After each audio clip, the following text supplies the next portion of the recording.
c'est Natacha, j'espère que ça va bien.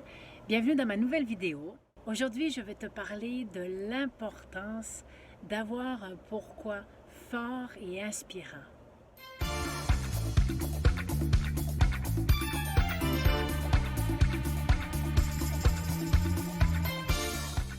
J'ai 13 questions pour t'aider à trouver ton pourquoi si tu ne l'as pas, bien sûr. À mon sens, si tu écoutes cette vidéo, c'est parce que justement, tu cherches ton pourquoi. C'est-à-dire que peut-être que tu t'es senti à un moment donné dépassé par les événements.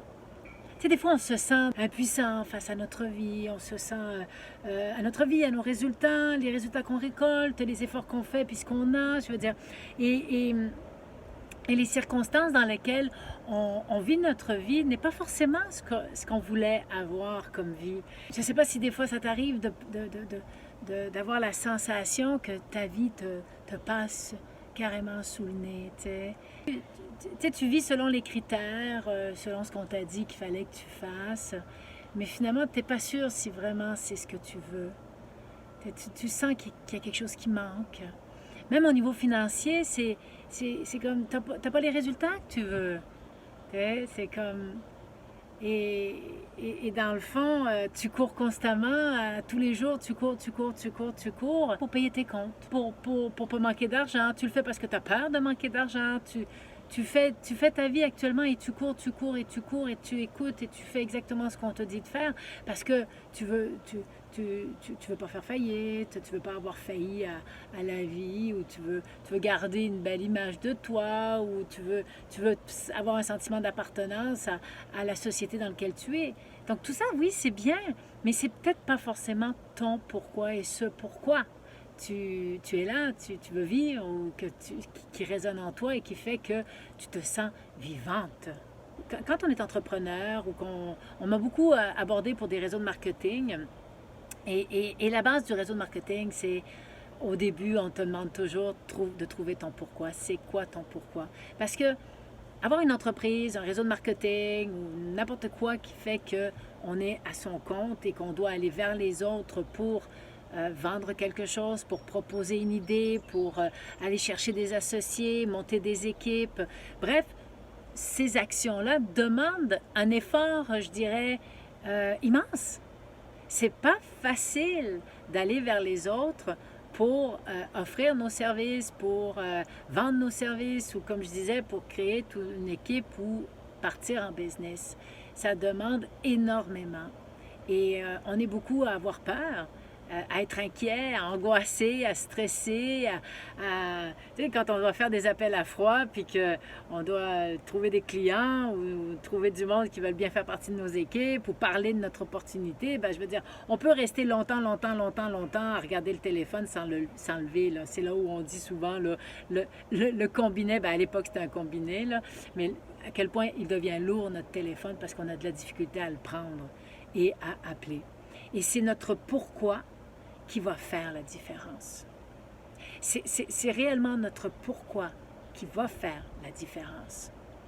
Parce que ça va nous permettre de passer au-dessus de ces peurs, parce que notre pourquoi nous amène à avoir un objectif, nous amène à avoir une vision, nous amène à dire, OK, ça c'est sûr que c'est mes étapes, c'est les tâches que je dois faire, mais en les faisant, je m'en vais par là, je m'en vais trouver mon pourquoi.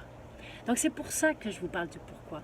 Parce que, surtout en ce moment avec le confinement, je considère qu'on est confronté à ce pourquoi-là, à se poser la question, parce que beaucoup vont être obligés de se réinventer. Et c'est là que, quitte à se réinventer puis à refaire sa vie, eh bien, il faut le faire avec un pourquoi qui a un sens même. Qu'il y ait une raison d'être, que ça soit pas juste, bon, ben, je refais n'importe quoi juste pour encore partir à courir puis à payer des comptes. Faudrait vraiment que cette situation-là, il faudrait qu'elle serve réellement, puis transformer ce qui se passe actuellement pour justement réussir à se réaliser complètement. Hein? Donc, moi, mon pourquoi, c'est très personnel, un pourquoi. Donc, je ne vais pas forcément vous le dire plein, au complet, mais je peux vous dire que la base de mon pourquoi, c'est pas compliqué. C'est d'être heureuse, en santé et libre. Moi, c'est ça. Et je me bats tout le temps, à tous les jours, pour atteindre, pour garder ce pourquoi en fait. Parce que, comme par exemple, aujourd'hui, moi je suis heureuse, mais je continue à me battre parce que, avec ce qui se passe actuellement, je dois le garder, ce bonheur-là.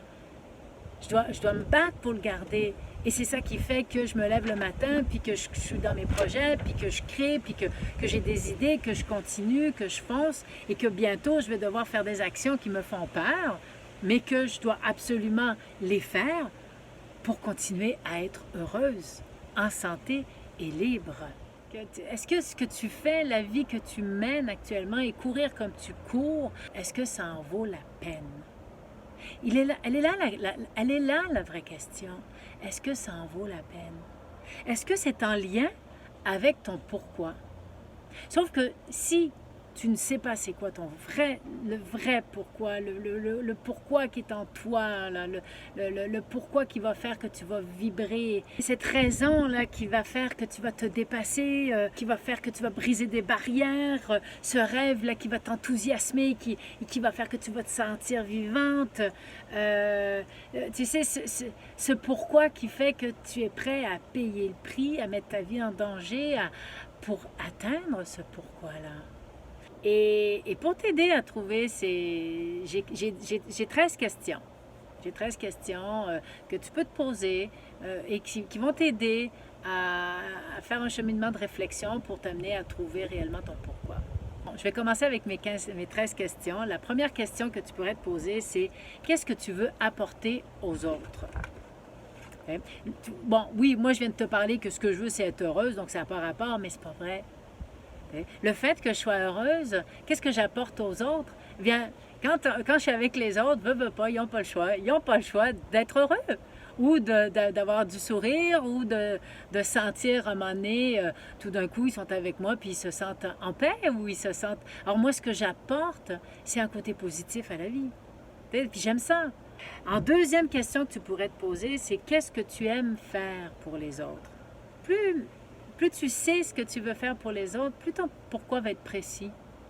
Ça a l'air bête à dire, mais les autres sont un reflet un peu de ce que l'on veut et de nos désirs. Donc, c'est important notre pourquoi est en lien automatiquement dans une dimension humaine et spirituelle. Donc, automatiquement, les autres sont importants dans notre réflexion. Comme par exemple, en troisième question, qu'est-ce qui t'inspire chez les autres? Quand tu es avec quelqu'un et que,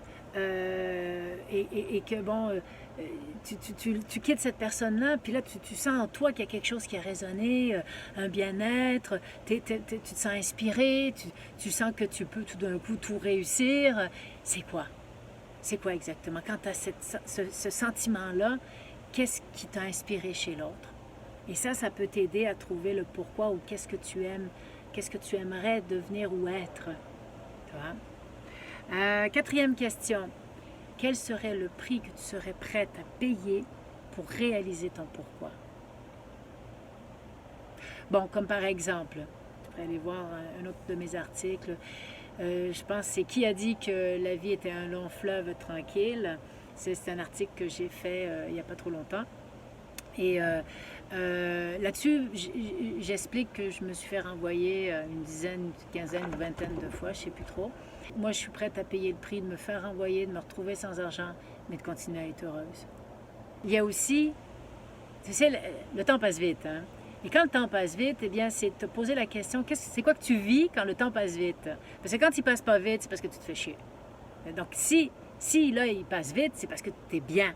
Maintenant, c'est quoi que tu vis qui fait que tu es bien? Donc, ça peut t'aider à, OK, je suis bien dans telle situation, tel contexte. Ça va vouloir dire quoi pour ton pourquoi?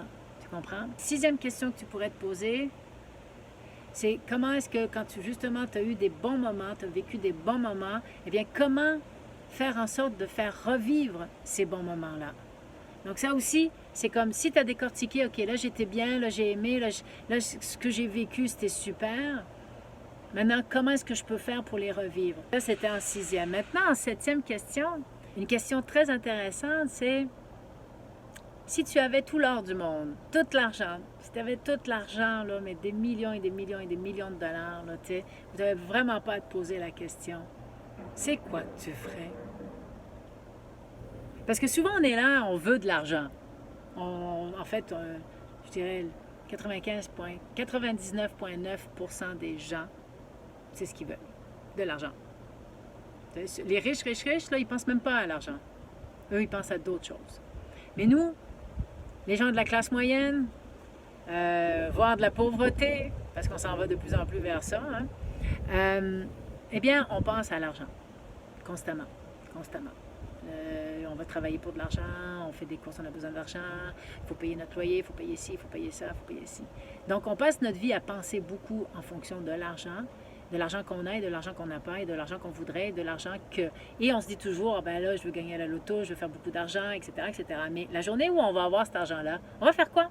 Parce que là, si en ce moment, tout ce que tu fais, c'est en fonction de l'argent, donc tu travailles pour de l'argent, tu fais ci pour de l'argent, tu as tel loyer pour de l'argent, tu as tel... Tu sais, tes rêves sont limités au montant d'argent que tu as. Donc, ça serait quoi que tu ferais si tu n'avais plus à penser à l'argent parce que tu avais tout l'argent du monde?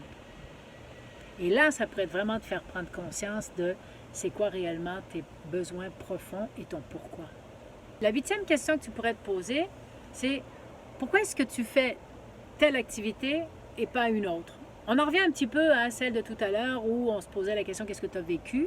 Mais là, c'était un sentiment. Maintenant, il y a des activités. Là, c'est d'identifier ces moments-là, les activités qui nous rendent bien et de les identifier pour pouvoir justement ensuite se déterminer si oui ou non ils font partie de notre pourquoi. La 9e question, c'est en fonction de l'activité que tu as trouvée qui fait que tu es bien avec cette activité-là, c'est de savoir pourquoi tu es connecté à cette activité-là. Qu'est-ce qui te connecte? Qu'est-ce qui fait que c'est... Comme moi, par exemple, je fais des arts martiaux, je fais du taekwondo, je suis ceinture noire en taekwondo. Et je veux dire, je suis connectée avec ce taekwondo. J'aime tellement ça, faire du combat. J'aime tellement ça, me dépasser. Il y a un dépassement de soi constamment qui fait qu'on fait des pratiques, on s'entraîne. Et quand on arrive au combat, c'est là où on met en application notre entraînement. Et c'est là où on voit les réflexes, c'est là où les capacités de réagir, les capacités de... Puis là, tu te mets au défi. Alors moi, j'adore ça. Ça me fait me sentir vivante, vibrante. Donc, je suis connectée complètement à cette activité. Okay? Donc, moi, une des raisons, c'est d'être en santé, c'est pour continuer ces activités-là. Okay? Ensuite, tu te poses la question, en quoi est-ce que ton activité va te connecter avec ton pourquoi? Okay? Donc là, on continue, on y va comme tranche par tranche, hein? Si tu comprends bien le point.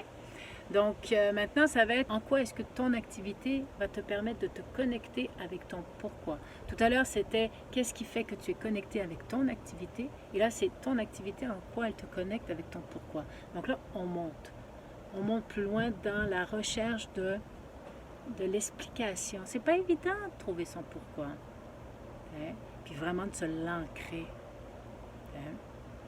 Donc ensuite, la 11e question, ça c'est, qu'est-ce que tu serais prête à sacrifier pour atteindre ton pourquoi?